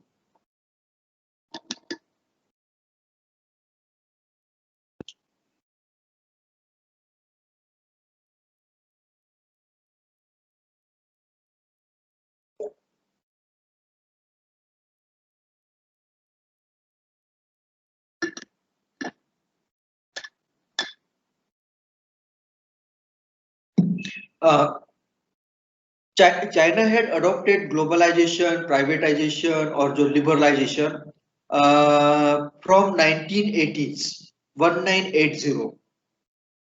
So China had Chinese Revolution in 1949.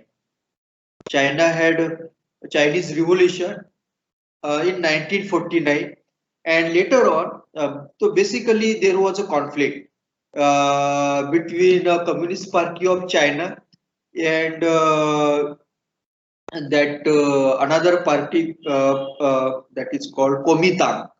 Kuomintang was another party, and so there were two parties in China. One is called Kuomintang, and second was Communist Party. And there was a fierce conflict between these two parties, and finally Mao Zedong, who was the leader of this Communist Party of China, successful, and he established his political authority over the China. Then this Mao Zedong had ruled over the China up to 1976. Mao Zedong had ruled over China up to 1976. So up to 1976, China had followed the principle of communism, और their economy was based on the communist ideology. उनकी जो economy थी वो communist ideology पे थी. And in 1976, Mao Zedong died. तो यदि from 1950s to 1976 का यदि आप पीरियड देखोगे 1980s, China was very poor. China was very poor. Even China was more poor than India. China was more poor than India. Even in 1990s, जो हम देखेंगे कि China was not that much developed compared to the India. तो 1980s का period हम देखेंगे, 1980s तक का भी हम देखते हैं तो China was comparatively more poor than India, was less developed than India.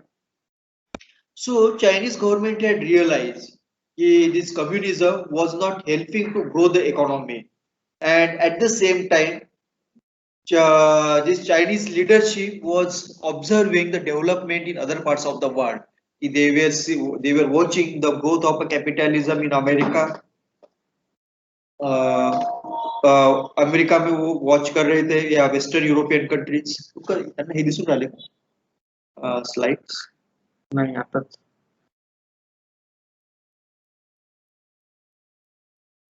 लागला नाही, मी ह्याच्यात आलो की नाही problem.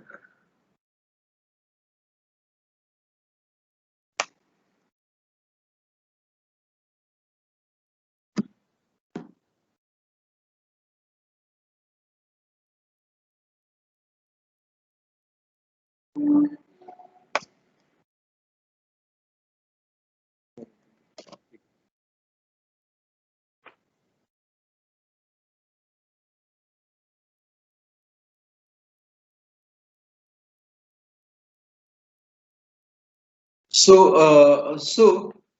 1980s, after the death of Mao Zedong, China had adopted the Lewis model.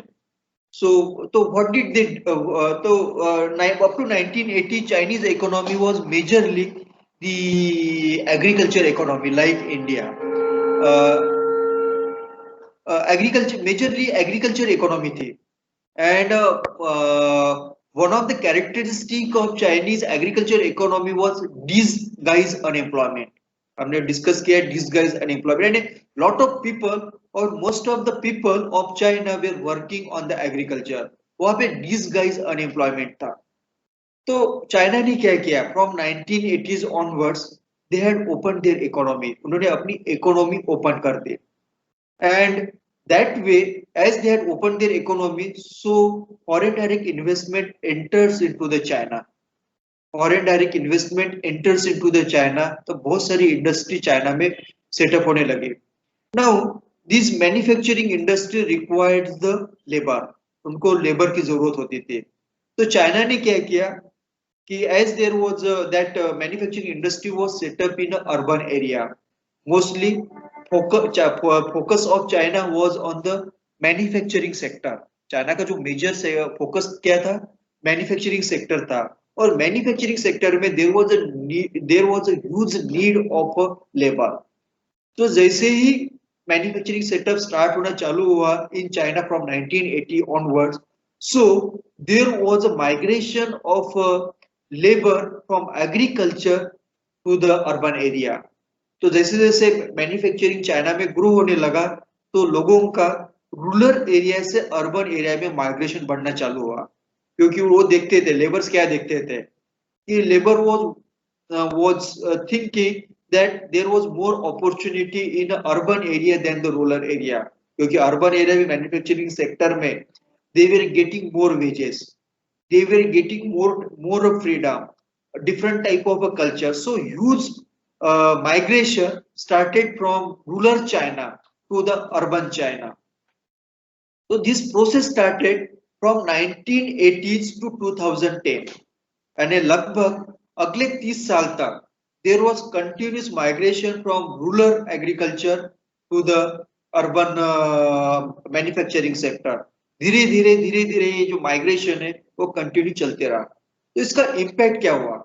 इसका इम्पैक्ट क्या हुआ कि initially this people were migrate. उसके लिए बहुत सारे रीजन हो सकते थे. एक रीजन तो सिंपल था कि जो wages at industry were more remunerative than the agriculture.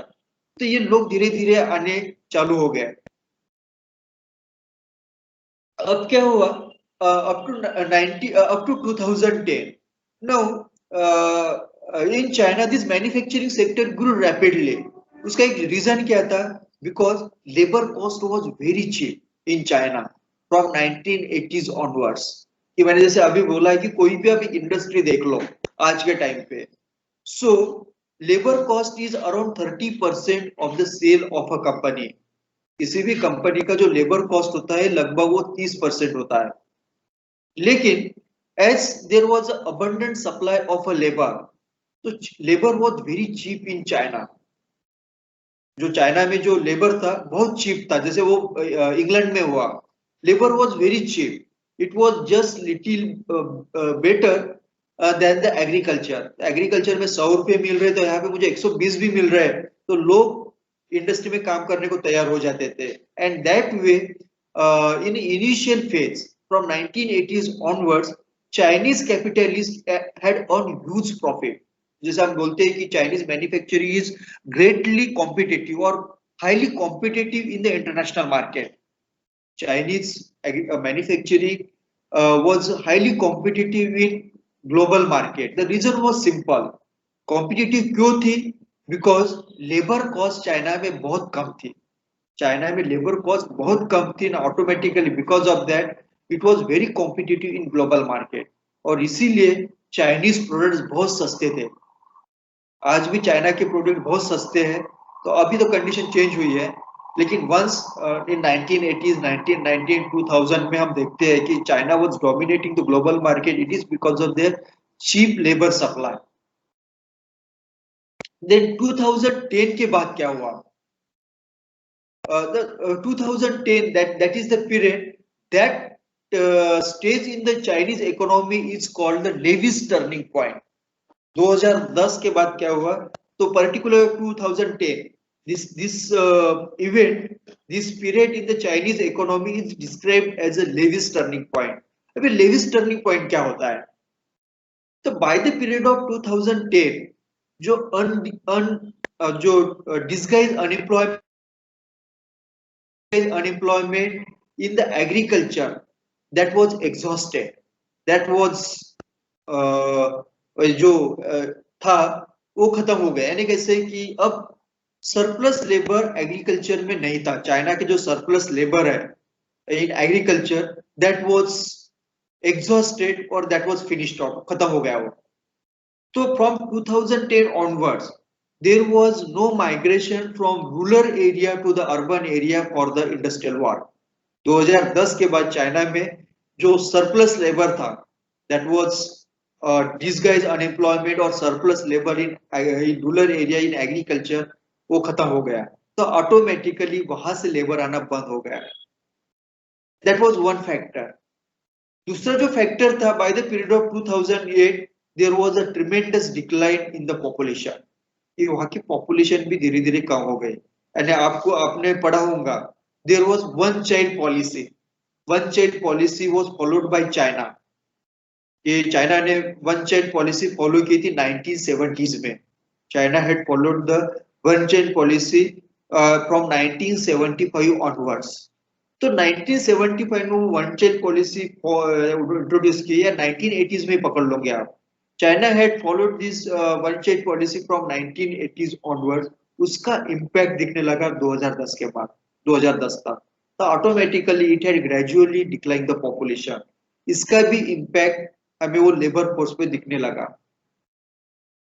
Similarly ये दोनों के कारण क्या हुआ कि now there was no surplus और देयर वाज इसके कारण क्या हुआ कि जो manufacturing sector we are not getting the cheap labour from 2010 onwards। 2010 के बाद चीप लेबर मैन्युफैक्चरिंग सेक्टर को मिलना धीरे धीरे कम हो गया। जैसे ही वो मैन्युफैक्चरिंग सेक्टर को मिलना कम हो गया, तो automatically if you read the newspapers from 2010 onwards, तो you will find there were a lot of industrial strike used to take place.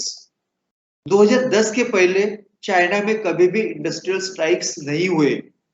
2010 के पहले there were no news of industrial strike in China, but from 2010 onwards, if you read the newspapers of 2010, you will find there were a lot of industrial strike used to take place in China।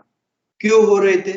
Mostly that industrial strike used to take place, it is to demand for the increase in the wages, कि wages को बढ़ाने के लिए वो industrial strikes करने लगे। अब industrial वो wages क्यों बढ़ाना चाहते थे? उसके लिए दो रीजन हो सकते हैं। Now they had realised, this industrial class in China had realised that there was no supply, surplus supply of labour from the rural area. तो अब कैसे उनको डर नहीं था, जो इंडस्ट्रियल वर्कर्स को डर नहीं था कि अभी यदि मुझे वो निकाल देते तो उनको और चीप इसमें लेबर मिलेंगे, ये डर नहीं था। उसके पहले वो डर था 2005 2000 दे had the fear that if I protest against the capitalist, तो वहां से मुझे वो निकाल देंगे, नए लोगों को वहां पे भर्ती करेंगे। लेकिन now this industrial working class had realised कि there was no supply of a surplus labour and automatically वहां पे उनको डर नहीं है, तो दैट इसके कारण they were demanding. Similarly by the period of 2010 Chinese economy was growing with a speed of more than 10%।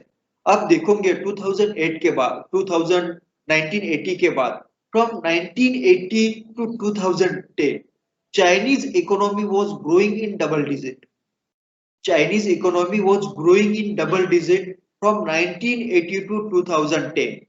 So Chinese economy grew in double digit for the next 30 years from 1980s to 2010. So it is also called the economic miracle. दुनिया की कोई भी ऐसी economy नहीं है जिसका growth rate लगभग 30 साल तक 10% के ऊपर था. It was the Chinese economy which grew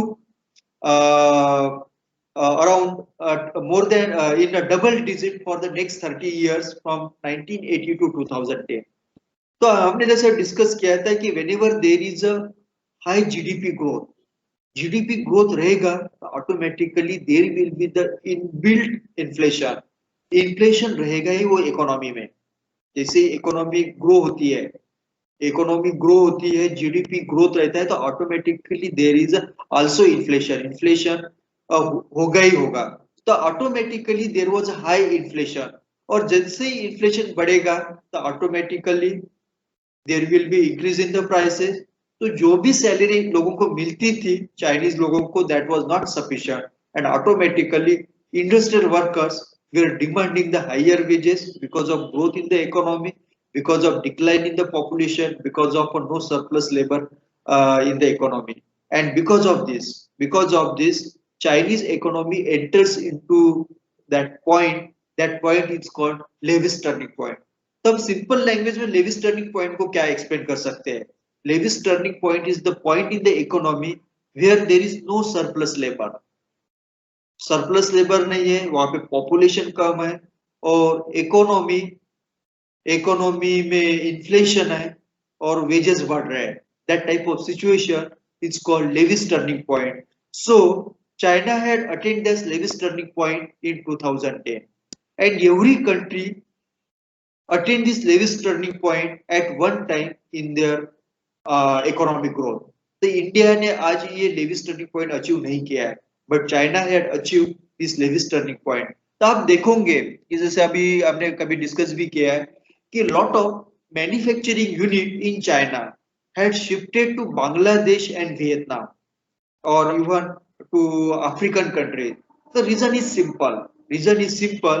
China, the labor cost in China is now growing rapidly. So manufacturing sector में लेबर बहुत लगता है लेबर और यदि वो लेबर कॉस्ट बढ़ती है तो automatically manufacturing industry becomes non competitive. जो मैन्युफैक्चरिंग इंडस्ट्री वो नॉन कॉम्पिटिटिव हो जाएंगे and because of that lot of industry Chinese industry had shifted to Bangladesh, Vietnam and African countries. आप देखोगे 2018 in 2018 budget, Indian government had reduced the corporate income tax. Income tax जो companies income tax देती है उस पर rates उन्होंने change किए. So one of the objective of reducing that corporate income tax rate is to attract the manufacturing sector of China. लेकिन उनको हमें सक्सेस नहीं मिला क्योंकि 2010 के बाद lot of Chinese company had shifted to Vietnam and Bangladesh. So every country attained this Lewis turning point in some point in their economic growth. The Indian economy has not still attained that Lewis turning point because we have still. तो basically क्या होता है कि China का भी आप growth model देखोगे how China had develop. तो initially China had focused on the agriculture sector. From 1980s onwards China had focused on agriculture sector. They had transformed their agriculture, suck out this surplus labor from agriculture जो हम नहीं कर पाए, आज भी हम वो नहीं कर पा रहे. तो चाइना ने क्या किया? China had sucked out surplus labor from agriculture. उन्होंने वहां का surplus labor agriculture से निकाल दिया and that surplus labor is shifted or employed in the manufacturing sector. India ये नहीं कर पाई और आज भी नहीं कर पाई कि Indian agriculture is in a distress mode, is not growing क्योंकि वहां पे जो प्रॉब्लम्स है ये सबसे बड़ा जो प्रॉब्लम्स है कि productivity of Indian agriculture is very low. Productivity of Indian agriculture is very low in a global standard. यदि आप ग्लोबल स्टैंडर्ड देखोगे तो इंडियन एग्रीकल्चर की प्रोडक्टिविटी बहुत कम है। प्रोडक्टिविटी कम इसलिए है because there is a surplus labour in the agriculture. तो हम एग्रीकल्चर इसमें काम ही नहीं कर पा रहे। बट लेकिन चाइना ने क्या किया कि वहां का जो सरप्लस लेबर है वहां से उन्होंने निकाला and shifted to the manufacturing. India में वो नहीं कर पा रहे because we don't have the sufficient manufacturing sector कि जहाँ पे वो एग्रीकल्चर लेबर हम एम्प्लॉय कर सकते हैं। तो वो ग्रो नहीं हो पाया या नहीं कर पा रहे। At the same time we are not able to reform the agriculture. ये नहीं कर पाए, वहां का जो सरप्लस लेबर है वो शिफ्ट नहीं कर पाए and so Indian economy is not growing. जैसे चाइना कर पाई है या ग्रो हो पा रही है उतना हम ग्रो नहीं हो पा रहे। So that is called that is regarding the Lewis turning point. तो किसी को कुछ डिफिकल्टी है इसमें तो पूछे। हाँ? नहीं नहीं, ये हॉस्पिटल उधर है हॉस्पिटल। हाँ, किसी को इसमें डिफिकल्टीज है कि जो चाइना का जो ग्रोथ मॉडल है they had followed this Lewis model and suck out this surplus labour. India का जो one of the characteristic of Indian agriculture is that undisguise unemployment, यानी जहाँ पे एक ही आदमी की जरूरत है वहां पे 2 लोग 3 लोग काम कर रहे हैं। There is no modernisation of Indian agriculture कि मशीनाइजेशन होना चाहिए या नई टेक्नोलॉजी का इंट्रोडक्शन होना चाहिए, वो नहीं कर पा रहे। आज भी है China is also dominating the agriculture. वहाँ की जो प्रोडक्टिविटी है एग्रीकल्चर की it is more than double than the India. तो ये सब कुछ चीजें है। तो China is not growing only in the manufacturing, they are now जो चाइना का आज का जो कंडीशंस है, China is shifting their manufacturing and now China is moving towards the value addition services कि जो अमेरिका ने किया 1973 के बाद। कि आज आप देखोगे कि अमेरिका में जो भी है, अमेरिका में एप्पल कंपनी है but Apple is manufacturing that products in China या बाकी कंट्रीज में। इंडिया में अभी वो करने की कोशिश कर रहे हैं। और जो वैल्यू एडिशन है, basically value addition is nothing but the R&D या जो वैल्यू एडिशन सर्विसेज है these are mostly confined to the America. वहां पे वो कन्फाइंड है। China is following the America. जो वैल्यू एडिशन सर्विसेज है only that are now doing in China, value addition service में काम कर रहे हैं। और जो labour intensive industry now are shifting towards the other parts of the world. कि जो अमेरिका ने 1970s की बात किया कि अमेरिका में जो ये वैल्यू एडिशन सर्विसेज R&D यही मेजरली काम होता है।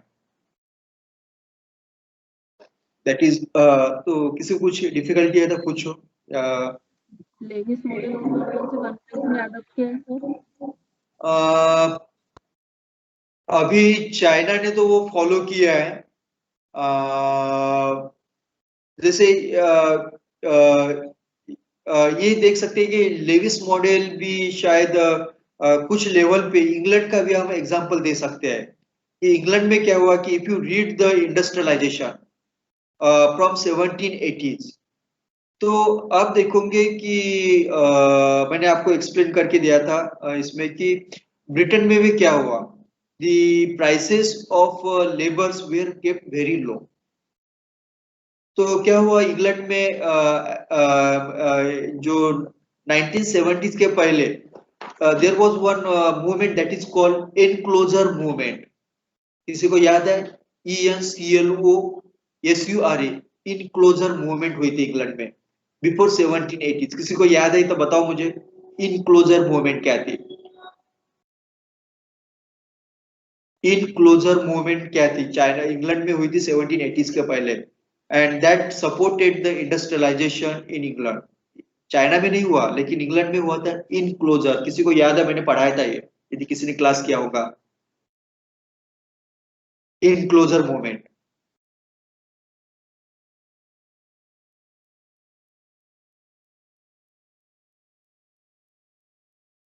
स्मॉल लैंड होल्डिंग्स को कंसोलिडेट किया था। हाँ, वेरी गुड। बराबर है। तो बेसिकली क्या हुआ था इंक्लूजन मूवमेंट में, क्या होता है कि जो बिग जमींदार in England, they started to purchase the small lands from the small farmers. उन्होंने उनसे लेना चालू किया और इससे क्या हुआ, there was a consolidation of agriculture. ये जो बड़े जमींदार थे 1960 से प्रोसेस चालू हुई, 1960 1970 से प्रोसेस चालू हुई। तो इंग्लैंड के जो बड़े जमींदार थे वो छोटे छोटे जमींदार होने, और छोटे जमींदार भी क्यों बेचते थे, क्योंकि उनको लगता था कि मेरे पास 2 एकड़ 3 एकड़ लैंड है, इसमें मेरा गुजारा नहीं चलता है, तो उसने वो बेच के वो बेच देते थे बड़े जमींदार को। अब उनके पास दे रिमेन द अनएम्प्लॉयड। जब वो रिमेन अनएम्प्लॉयड है, they started to move to the urban area in a search of a job, and they were getting the job in the industrialisation और in the industry of Manchester और Lancashire. तो वहां पे कैसे हुआ, धीरे धीरे इंग्लैंड में भी वही हुआ कि जो सरप्लस लेबर थे इंग्लैंड में in rural area, that migrated from rural area to the urban area. तो ये प्रोसेस वहां पे अलग तरह से हुआ, इसके लिए फैक्टर्स था एनक्लोजर। सिमिलरली क्या हुआ नाउ इंग्लैंड में कि this big zamindars they had acquired the land from the small farmers and now they had consolidated the land. और जैसे वो कंसोलिडेशन हुआ लैंड का, लैंड बड़े इस पे होगी, तो they were able to utilise the mechanisation of agriculture, और एग्रीकल्चर का प्रोडक्शन बढ़ा, और वो एग्रीकल्चर का प्रोडक्शन बढ़ा तो ऑटोमेटिकली प्रोडक्टिविटी बढ़ी और इकोनॉमी की ग्रोथ हुई। इंडिया तो China, America, England had also followed the Lewis model to some extent. बाद में क्या हुआ कि जैसे आप इंग्लैंड के साथ देख सकते हो पॉपुलेशन इंग्लैंड में डिक्लाइन कैसे हुई।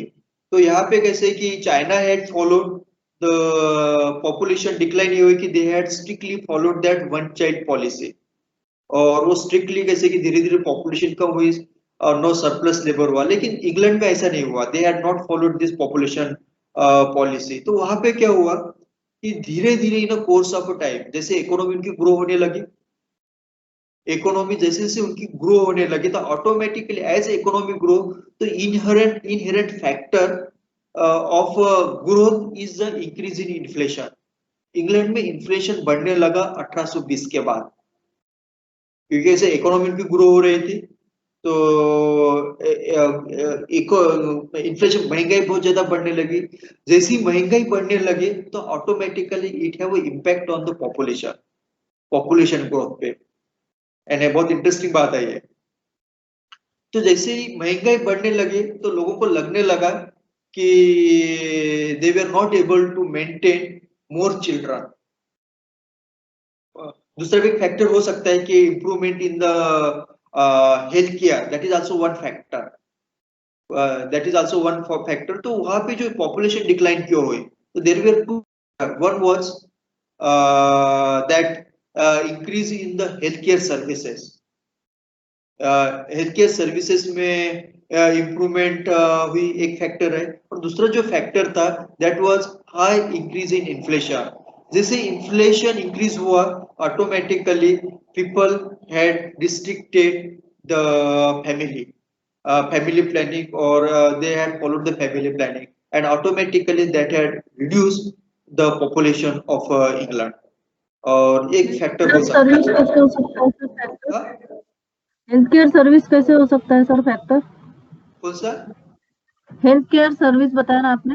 हाँ, तो हेल्थ कैसे होता है कि हेल्थ केयर से क्या होता है कि यदि देखो एक सिंपल फैक्टर ये होता है कि जैसे लोग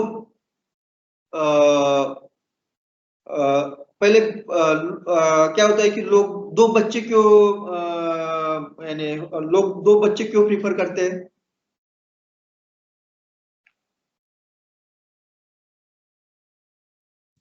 क्योंकि कैसे हमें हाँ एक साइकोलॉजिकल फियर होता है कि कैसे हमें पता नहीं रहता है कि एक बच्चा और उसका कुछ कम ज्यादा हुआ, कैसे कि कैसे हेल्थ सर्विस उतनी ज्यादा पहले अच्छी नहीं थी।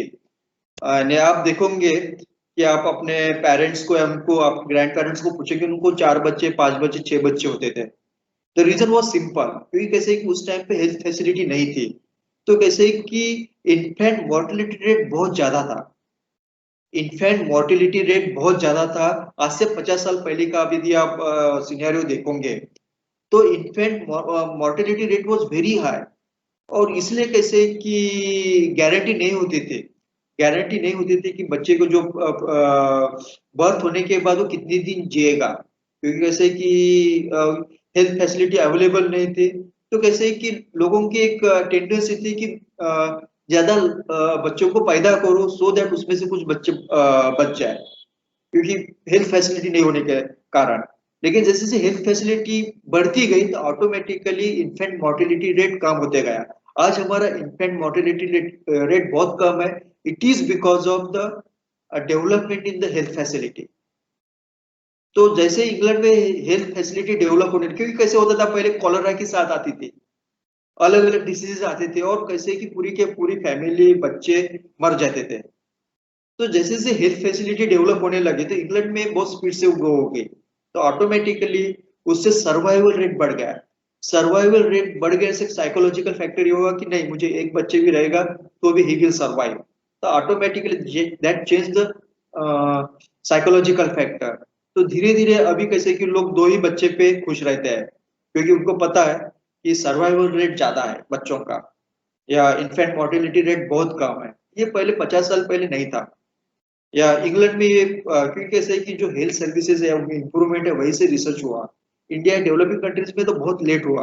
आप यदि पढ़ोगे उनके जो वर्क है, डॉक्टर्स या जो भी साइंटिस्ट है, कि उन्होंने जो काम किया कॉलरा पे या टिटेनियस या बहुत सारी चीजों पे, तो ऑटोमेटिकली उससे क्या हुआ कि अवेयरनेस बढ़ा, हेल्थ अवेयरनेस, तो ऑटोमेटिकली इट इम्पैक्टेड। तो ऐसा बोला जाता है कि इंडिया में भी जैसे आप हेल्थ सर्विस इंप्रूव करोगे तो it will decline our population growth rate, ये इंप्रूव होगा। तो ये भी एक फैक्टर है कि हमारा पॉपुलेशन ग्रोथ रेट ज्यादा क्यों है। बहुत सारे फैक्टर्स है, इकोनॉमिक फैक्टर्स है, सोशल फैक्टर्स है, लेकिन जितनी हमारे हेल्थ सर्विस इंप्रूव होती जाएंगे it will have a good impact on our population growth rate. तो ये भी रहता है। तो चाइना अमेरिका इंग्लैंड में वही हुआ कि हेल्थ सर्विस इंप्रूव हुई, automatically it have a positive impact on the family planning.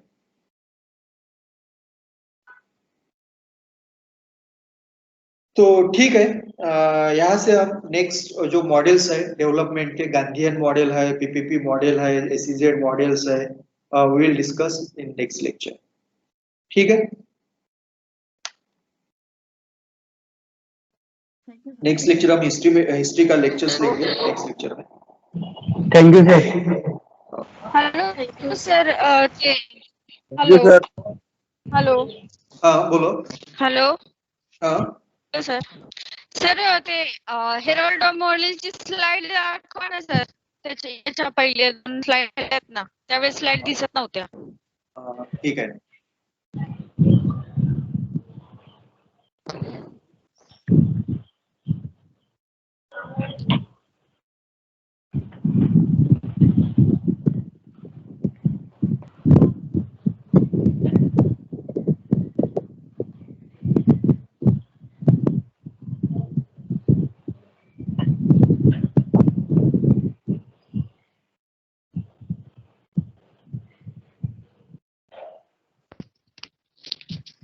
याची सेकंड स्लाइड सर, हेरल्ड मॉडेलची. नहीं, एकच स्लाइड आहे याची, एकच स्लाइड आहे.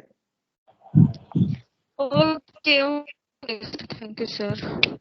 ठीक है, नेक्स्ट टाइम मिलते हैं थैंक यू सैटरडे को. Sir. Okay sir, thank you.